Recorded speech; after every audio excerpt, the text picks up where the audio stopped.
everyone, welcome to this CraftStash project. My name's Anne-Marie and in this project we're going to be looking at the Pretty Quick stained glass window collection and in particular the stained glass Wise Men die. Now this die is 102mm by 102mm. In the range, all designed by Kay Whitaker. There's 4 different designs to choose from. It's a stained glass window look, which means that it cuts out an outline, a full outline, that you can use with your inks, your stains, your paints, your glitters, use it as a stencil. There's 101 different ways to be able to use the die. It's good quality metal, easy to use, and I found this die went through on one pass and cut all the detail out with absolutely no problem whatsoever. It's got snippability, which means you can snip out different factors of the image when you've die cut it. You could take away the whole of the border and just use the 3 wise men. You could use the border without the actual inner section of the wise men. You could build up the layers to decoupage them. You could paper piece them together. You could do so many different things. It's good quality metal and it's at an affordable price, and it's ideal for anybody's stash. That's how the die looks when it comes. So it's one piece die that is very versatile. So what I thought I'd do today is show you 2 different ways to use the die. Now the first way is a quick card, and all I've done is I've cut out the die in white cardstock, and I actually cut it out and then I placed it onto double-sided self-adhesive.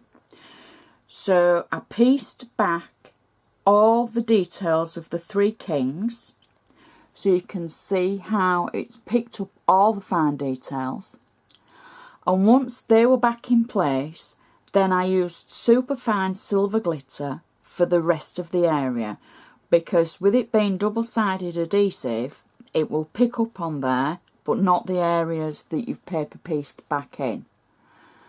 I've used just general white card and I think that looks really effective, something a little bit different. So what I've already done is I've already matte and layered onto a white card.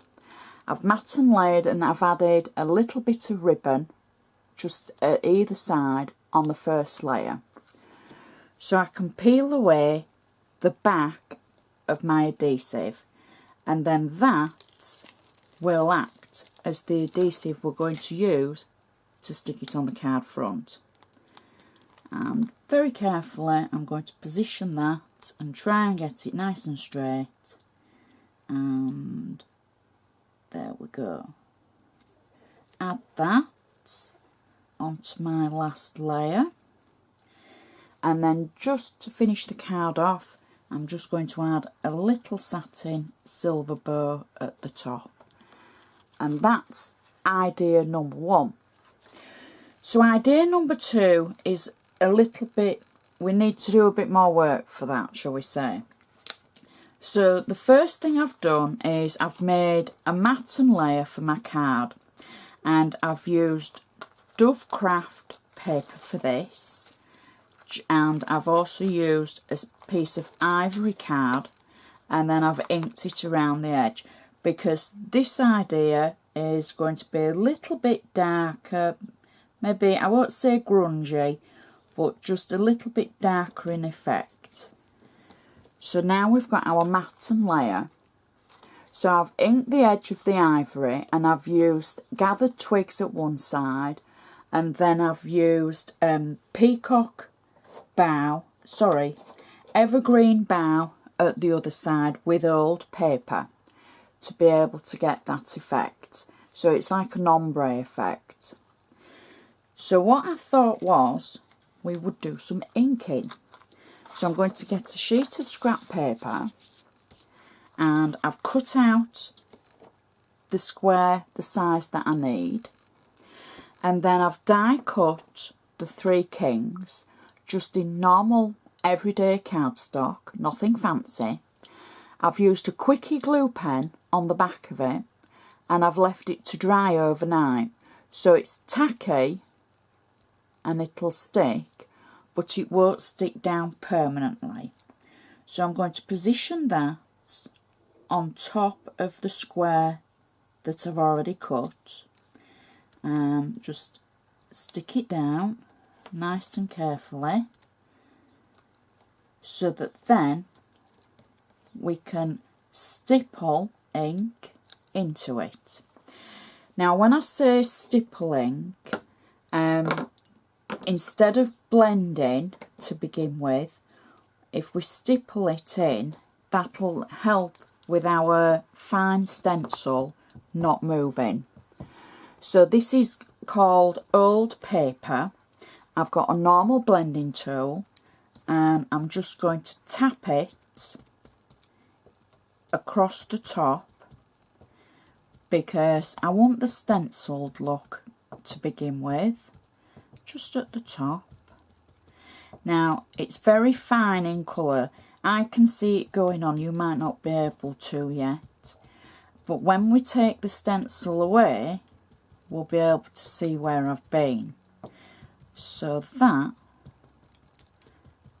should do it for there. The more ink you use, the more pressure you use, the darker you're going to get it.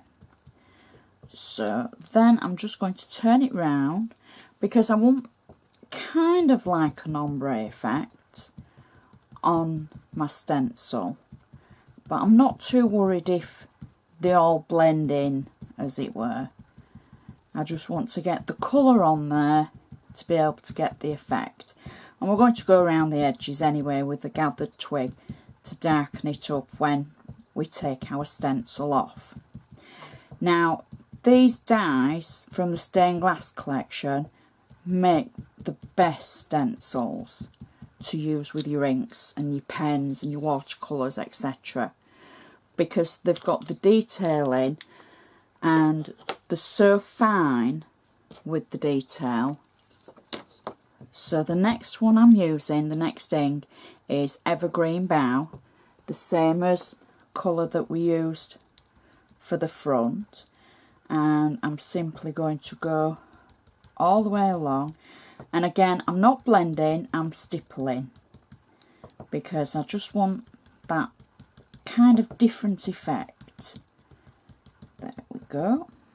So you can see that colour, and I'm just going to add a little bit at the top, and this is why we're using scrap paper underneath, because obviously you don't want to ruin your best dining room table, or you know, you don't want to get ink all over your desk or something. So if you use some scrap paper, or you might have an ink and blending mat. So the last colour that I'm going to add is the gathered twigs, and this is the darkest of the colours, and I'm just going to go through the centre with this like that, still tapping away. There we go, and you can see it picking up the colour there. And I think that is about it for the actual tapping. One more, there we go. So now what we can do is we can remove our stencil from our background. So we can peel it away like so. Oh, perfect. And then I'm just going to tap the edge, because I don't want an ivory edge. I want it to just be a little bit darker as we put it on our card. There we go. And last one. There. And then that's ready for us to put on our card front. So we can take away our scrap paper that's got the ink on, and we can go back to our card front where we've already matted and layered. I've got double-sided tape on the back of our stencil, and so we can just pop this onto the front of our card like that. And that is our card finished. So using the Wise Men die, we've got two very different looks, both gorgeous. I love the stenciled effect. It just looks so different, and you saw exactly how easy it is to do. If you're a new crafter, I urge you to give it a go, because there's no technique. You're just getting the colour onto the card any way you can, and it's just a great effect. And the glitter, where we've paper pieced it, just looks great. It stands out and it makes the three wise men look amazing, very classy. So I hope you've enjoyed watching. I hope you've enjoyed the ideas for the stained glass collection for the Wise Men die. Please be sure to check out the CraftStash website. There's so many other projects. There's so many items that you really need for your crafty stash. There's so many different ideas and so much inspiration. So thank you for watching, and we'll see you next time.